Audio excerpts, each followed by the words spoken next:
स्त्री को समझने की कोशिश मत करो, उसे बस प्रेम करो।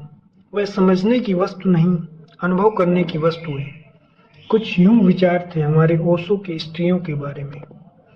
उन्होंने स्त्रियों को एक अनन्य स्थान दिया, जिसमें न कोई दूजा गया है न जा सकता है। उन्होंने स्त्रियों की महिमा के गुणगान किए हैं। तो आज मैं आपके सामने ओशो के विचार साझा करना चाहूंगा। स्त्री की महिमा और उसके गुणों की प्रशंसा में ओशो ने जो शब्द कहे हैं, उनको मैं आपके सामने रखना चाहूंगा। उन्होंने कहा है, स्त्री प्रेम की नदी है। स्त्री का प्रेम केवल शरीर तक सीमित नहीं होता, वह आत्मा की गहराई से बहने वाली नदी है।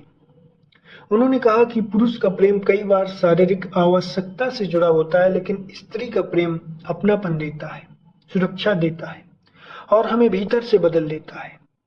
ओशो मानते थे कि प्रेम स्त्री का प्रेम पुरुष के जीवन को दिशा देने वाला सबसे बड़ा प्रेरणा स्रोत है।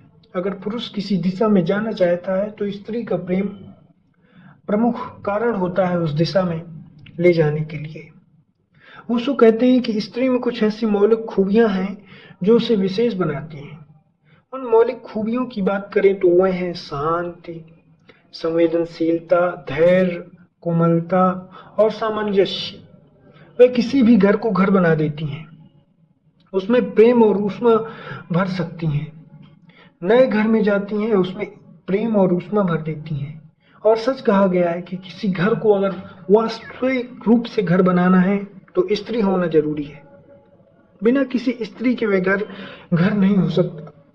उस घर में एक अधूरापन रहेगा, एक कमी सी महसूस होगी। स्त्री में जीवन को सजाने, संवारने और अर्थ देने की क्षमता है जो पुरुष अकेले नहीं कर सकता। न केवल घर को बल्कि पुरुष को, समाज को सजाने, संवारने और अर्थ देने के लिए स्त्री की जरूरत पड़ती है। वहीं ओशो ये भी मानते हैं कि हमेशा पुरुष और स्त्री प्रतिद्वंदी नहीं बल्कि पूरक होते हैं। पुरुष और स्त्री को प्रतिद्वंदी न मानकर एक पूरक मानना चाहिए। पुरुष स्त्री के बिना अधूरा है और स्त्री पुरुष के बिना अधूरी है।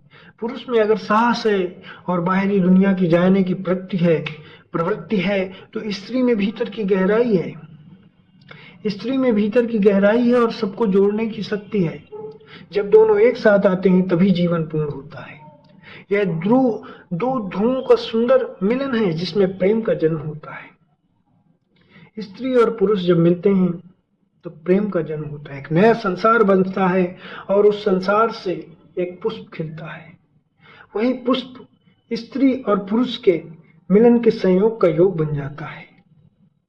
और ओशो ने कहा है कि स्त्रियों से वो कहते हैं कि सच्ची स्वतंत्रता का मतलब पुरुष जैसा बनना नहीं है, बल्कि अपने स्त्रीत्व को अपनाना है। पुरुष बन जाना यह कोई स्त्री का गुणधर्म नहीं हुआ, बल्कि अपने स्त्रीत्व को अपनाना, अपने स्त्री रूप में परिपूर्ण रूप से चले जाना, समा जाना ही स्त्री की स्वतंत्रता है। प्रेम, विश्वास, सुंदरता, सच्चाई और आत्मीयता, ये गुण किसी कमजोरी के नहीं बल्कि ईश्वरत्व तक ले जाने वाले रास्ते हैं। उनके शब्दों में ओशो कहते हैं कि यदि किसी में प्रेम है, विश्वास है, ये सारे स्त्रियों के गुणधर्म हैं और ये गुणधर्म कोई पुरुषों से भिन्न नहीं है, परंतु स्त्री में मुख्यतः विद्यमान है। और इन्हीं गुणधर्मों से एक स्त्री की पहचान होती है और उसमें स्त्रीत्व गुणों का विस्तार होता है। इन गुणों पर गर्व करो, इन्हें और निखारो, क्योंकि यही तुम्हें दिव्यता तक ले जाएंगे। पुरुष बनने की बजाय अपने गुणों को निखारना तुम्हें दिव्यता की ओर ले जाएंगे। इतिहास में स्त्री की सहन शक्ति के बारे में भी ओशो ने कहा है कि सदियों तक स्त्रियों ने दमन झेला, शिक्षा और अवसरों से वंचित रहीं, फिर भी उन्होंने प्रेम, परिवार और समाज को जीवित रखा। वो कहते हैं कि यह एक चमत्कार है कि स्त्री अब भी प्रेम करती है जबकि उसे इतना दबाया गया। यह उसकी सहन शक्ति और उसके प्रेम की जीत है।